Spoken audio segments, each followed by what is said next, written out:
de alguna manera, y hay como un conglomerado. Y yo digo que yo siempre pienso, cuando pienso en el apóstol Pablo, que era un fariseo convencido. Y dentro de su fariseísmo era un hombre íntegro. Y era un hombre, bueno, yo creo que libre en el grado de libertad que él creía, pero luego él mismo descubre que muy condicionado por el aparato de la ley, hasta que se cayó del burro, porque lo del caballo, que lo comentaba, es una caída del burro. Y yo creo que hay que apearse del burro, hay que descubrir, a mí me importa todo, cualquier fenómeno eclesial en cuanto está dando esperanza a toda la gente que nuestra sociedad no la tiene, en cuanto que está realizando un proyecto histórico intramundano de más libertad, de más justicia, de más igualdad, de más hermandad, de, no sé, es crear otros condicionamientos, y yo no veo ahí implicado a ciertos, y no solo al Opus Dei. Yo creo que hay unos sectores de Iglesia que realmente, indiscutiblemente, tienen tomada otra opción, y la opción está mediatizada por el poder. Frente a otros grupos que precisamente no son los más prestigiados dentro de la Iglesia, como por ejemplo todos los grupos latinoamericanos de la teología de la liberación.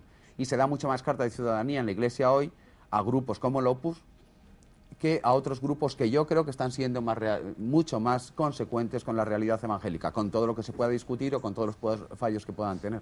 De todas maneras, aquí se ha hablado de, pues eso, de la vinculación del amor a la Iglesia, del Opus y todas esas cosas. En el Opus Dei, el culto al Monseñor Escrivá, al fundador, está por encima de toda cuestión eclesial, porque todo lo eclesiástico tiene que estar tamisado por él, hasta el punto de que hemos estado rezando por un papa que viniera, porque el que había no comprendía la obra, hasta el punto que se nos ha dicho, como anécdota concreta, cuando ha habido que asistir a una misa, a una parroquia, porque en la casa que vivíamos no había sacerdote para celebrarla, vamos a ir a misa fuera, pero siempre tener cuidado y abstraeros rezando jaculatorias para que nada desvirtúe nuestro espíritu. Es textual, Y son cosas reales entre personas mayores y ningún mequetrefe de paso. Bueno, pues yo creo que tengo espíritu crítico. Un momento, bueno, perdón. pero es que el espíritu crítico en el Opus no existe, no es posible. No, en el momento que ha habido un mínimo de espíritu crítico estamos fuera. Y he vivido toda clase de experiencias, toda clase de gentes, toda clase de circunstancias a lo largo, de 50 años. Sí, pero usted parece que, tú me tratas como un producto de lujo y de privilegio. Bueno, habría que analizarlo. Iba a explicar precisamente esto. Cuando se habla de supresión de voluntad, aniquilamiento de personalidad, ¿cómo se puede hablar de libertad? Exactamente. Mira, esto está clarísimo. Entonces, yo lo que quiero hablar... Hay todos unos mecanismos perfectamente determinados, como son las charlas, como son los retiros, como son las convivencias, como son los escritos, como son los informes de conciencia, que van a despersonalizar por completo. De hecho, muchas personas que no tienen el suficiente coraje se encuentran anuladas, hundidas y sin posibilidad de reacción. Y psíquicamente sufren horrores. Yo he sido directora, he llevado charlas. Eso no es el Opus Dei. Eso es el Opus Dei que yo he vivido. Le voy a decir, lo acaba de momento. Por favor, yo tenía la palabra y ahora voy a... Y que lo ha vivido cantidad de gente que ha acudido. Pues señorita, bien, y puede ser... Un segundo, Jesús Infante. Sí, eso no es el Opus Dei. Eso es el Opus Dei práctico. Jesús Infante. La teoría es otra cosa. Jesús Infante. O será su experiencia subjetiva. Pero mi experiencia no es aislada. Yo no he vivido en un fanal, así como sola. Yo le digo que yo también conozco, tengo una hermana y dos sobrinas en la sección femenina. Yo conozco mucho lo que se aparenta hacia afuera y lo que se vive hacia adentro. Y creo que tengo algún espíritu crítico y hubiera captado las cosas que dice usted. Lo que realmente creo que no veo un poco la cosa en el sentido de que por un lado hay el Estado Mayor de Cristo y por otro la clase de tropas. Eso está dentro del... Un momento, y no quiero que me interrumpa para explicar una cosa. La evangelización es una tentación que ha tenido siempre la Iglesia Católica. El cristianizar de arriba a abajo, no de abajo arriba. Aquí hay un representante de los de abajo arriba. Puede tener su sentido. Y entonces, las élites... Un momento. Las élites, ir de arriba a abajo, tiene el peligro y el Opus Dei ha caído totalmente. Ese cura cateto que juega a los de mi pueblo, cosa. Pues es que ha encontrado una fórmula apoyada con una élite de intelectuales que se encontraron con un país esquilmado y 1 millón de muertos. Pero bueno, puede tener sentido más o menos. Lo que sí es verdad que el Opus Dei, más que apostolado, lo que hace es proselitismo, porque realmente el Opus Dei hace proselitismo exclusivamente. Que no es así. Y el proselitismo es algo que señorita, con todos los perdones, pero vuelvo a decir, no minimicemos el problema y reduzcámoslo, no quiero ofenderla, a una visión pequeña, en el Opus Dei a una no es el proselitismo lo fundamental. Cuando estamos ante una experiencia universal.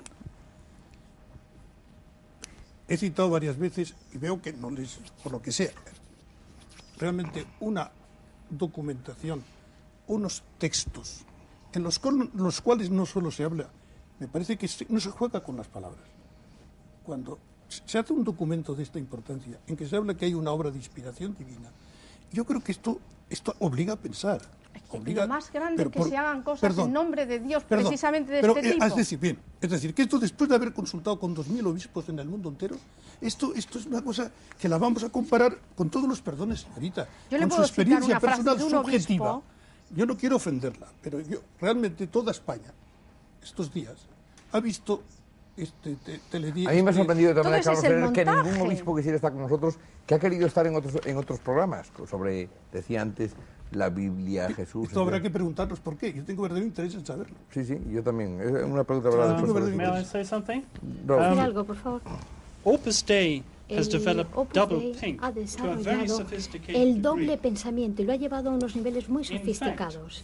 De hecho, el Opus Dei es la cosa más cercana que yo conozco a la novela 1984 de George Orwell, con esa doble forma de pensar. Les voy a dar un ejemplo de esa doble forma de pensar en el Opus Dei. El fundador dijo a los miembros: nosotros tenemos que comprender, amar la humildad del Opus Dei. El Opus Dei es tan brillante como el sol, tan limpio como la luna, terrible como un ejército con sus estandartes. Esta joya preciosa que admiran los hombres. Todos los textos publicados por Monseñor Escrivá de Balaguer. Yo llevo años leyendo estos textos y estos comentarios. Yo le he oído muchas horas en esta vida. Yo les digo a ustedes... Y querría decir algo también. En el Opus Dei, como he dicho antes, hay dos idiomas, dos lenguajes distintos. Hay una retórica general que aplica, como digo, todos los cumplidos al Opus Dei, pero no se traduce luego en la realidad práctica. Y hay también un lenguaje práctico de directivas que se dan, y los miembros del Opus Dei no se dan cuenta, no son conscientes de la contradicción entre estos dos lenguajes.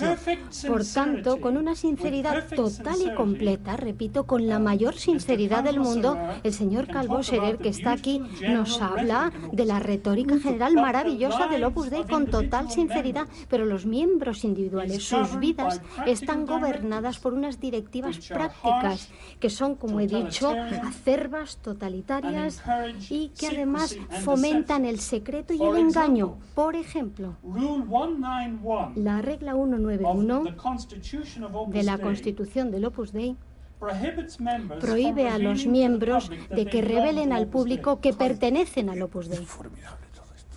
Mira, vamos a ver. Primero, están hablando de cosas que realmente hace unos años, por falta de información, podían llegarse a decir todas estas cosas. Pero ahora vuelvo a decir que existe esta documentación, que existen publicaciones, que existen declaraciones. Y aparte de todo esto, entonces ya no citando esos textos, y citando la autoridad del Papa, y citando la autoridad de las congregaciones romanas. No. Y ahora les voy a decir lo siguiente. Creo, sinceramente, ya para que no vean que soy personal, entonces busco la comprobación en autores, en documentos que tengan fuerza. Entonces yo me he encontrado con la siguiente experiencia, por ejemplo. Creo que sencillamente un hecho, vuelvo a decir, importantísimo en la historia de la espiritualidad, lo creo sinceramente, lo he dicho siempre, lo he escrito, y ahora lo veo reconocido en esta Constitución Apostólica, en que se dice que la espiritualidad del Opus Dei se anticipó al Concilio Vaticano II. Entonces, ahora, por ejemplo, no sé si conocen ustedes, acaba de salir un libro en Alemania, el Opus Dei, de un historiador de la Universidad de Colonia, Peter Berglar. Yo hace años, por mi profesión, había leído algunos de sus trabajos, tenía la información por el Spiegel, semanario más bien agnóstico y anticristiano. Entonces me interesó esta figura del señor Berglar. Y ahora me encuentro con que acaba de publicar, y lo he sabido también por el Spiegel, donde da muchas de las cosas que está diciendo el amigo de Inglaterra, porque también un socio del Opus Dei cuenta cosas de experiencias suyas personales. Pero lo he dicho antes, hablaremos de Bergelar, de que yo no la quiero ofender.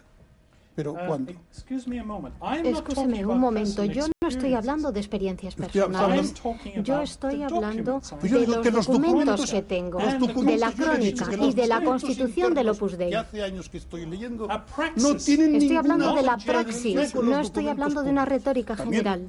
Usted está dando un testimonio, yo le doy otro de años y luego además lo refrendo por la autoridad de Roma porque ha podido comprobar las acusaciones que dice usted y un grupo de socios y otra parte del sentido de la Iglesia experiencia personal.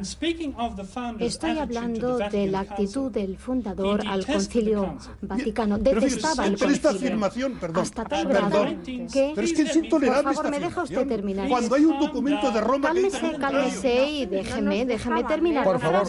En 1973, por favor, el fundador dijo que entonces hay un ruido que ya no creía ni en los papas ni en los obispos, que solamente creía... Perdón. Un segundo.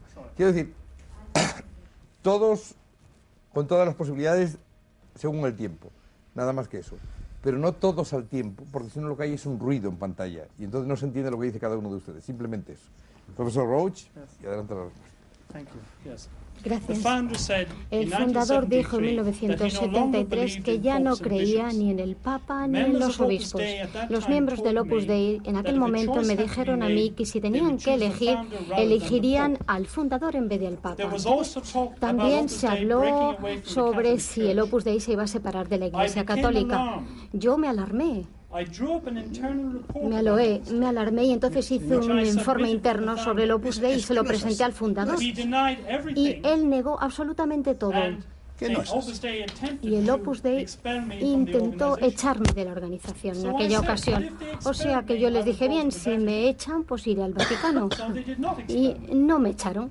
Ahora bien, yo lo dejé personalmente a final del 73. Yo lo que digo es que hablo no solo de mi experiencia personal de muchos años, hablo de los documentos publicados. Digo que la lectura de los documentos internos es completamente homogénea. Que luego me encuentro con este refrendo histórico, institucional, que todos saben que son años de esfuerzo por documentar, reunir la documentación, por comprobar, por ver exactamente todas estas críticas han llegado a Roma y se ven exactamente si tienen fundamento o no. Entonces les estaba diciendo que comprobaciones tan directas como la que les estaba contando, de que leo un profesor alemán, un poco más joven que yo, que acaba de publicar un libro. Yo estoy leyendo este libro y me encuentro con que está teniendo las mismas reacciones espirituales que estoy teniendo yo. Y como les digo a ustedes, que yo lo veo en los textos intelectuales. Pero eso que se está diciendo tantas veces de elitistas, mire usted, esto está publicado, está publicado. Yo procedo, yo procedo de una familia de obreros. Yo me encuentro con muchas críticas, con una serie de circunstancias. Y he visto siempre que dentro del Opus Dei ese espíritu es universal y alcanza a todas las clases sociales. Señorita, todos hemos pasado periodos de formación. No se trata de privilegios. Unos están llamados a una acción, otros están llamados a otra. Pero todos hemos tenido la misma formación. Y les estaba diciendo que ahora es más fácil entender muchas de estas cosas, porque como se ha popularizado en toda España la vida de Teresa de Jesús, ¿usted ha visto qué cosas decían de ella en vida? ¿Ustedes vieron qué acusaciones más estúpidas hacían? Perdón, es que es para reflexionar. Las mismas que el Opus hace de las personas. Bien, pero vamos a la misma Inquisición que ejerce sobre las personas. Para eso están las pruebas y los tribunales, y para eso están, yo también he tenido acusaciones, y he tenido dificultades, y el Opus las hace sobre las personas. Y he tenido que también he sufrido. En uso del sacerdocio, también he sufrido yo eso. Que para mí es una prostitución del sacerdocio. También he sufrido yo eso. Entonces, vamos a ver exactamente, a agotar las pruebas. Nadie es juez de sí mismo. Hay que ver exactamente... Pero eso, las pruebas reales. no las teóricas. No, las pruebas prácticas. Las vidas de las personas. Incluso y las vidas de las personas. No las vidas de las personas. Especulaciones. El fundador del Opus Dei, yo lo oí decir muchas veces, nuestras casas son transparentes. Pero eso no es absolutamente falso. En las casas de la obra no puede entrar nadie. En las que he vivido yo, señorita. No pueden entrar ni las familias. No pueden pasar una noche. No se les puede acoger. No hay nadie que pueda pasar.